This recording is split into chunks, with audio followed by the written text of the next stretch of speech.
আমি পৃথিবীর মধ্যে লোহা নাজিল করেছি, লোহার ভেতরে আছে ভয়ঙ্কর ধরনের শক্তি। মানাফিউল লিন্নাস, মানুষের জন্য উপকার আছে না নাই? সব কাজে লোহা লাগে। মোবাইল বানাবেন, লোহা লাগবে। গাড়ি, লোহা লাগবে। বাড়ি, লোহা লাগে। এই যে মাইক দিয়ে ওয়াজ করতেছি, লোহা আছে না? লোহা ছাড়া কিছুই হয় না।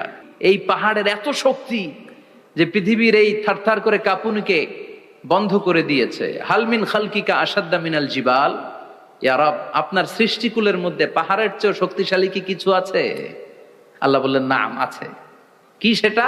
আল্লাহ বললেন সেটা হচ্ছে আল হাদিদ, মানে লোহা। লোহা চিনেন? এই হাদিদ নামে, আল হাদিদ নামে আল্লাহর কোরআনে একটা সূরা আছে না নাই? সূরাতুল হাদিদ, লোহার সূরা। ওয়া আনজালনাল হাদিদ ফীহি বাসুন শাদীদ ওয়া মানাফিউ লিন-নাস। আল্লাহ বললেন আমি লোহাকে নাজিল করেছি। লোহা পৃথিবীর কোনো উপাদান নয়। পৃথিবীতে লোহার মলিকিউল তৈরি হয়নি, হয়েছে মহাবিশ্বের অন্য কোনো জায়গা থেকে। লোহার একটা অণু তৈরি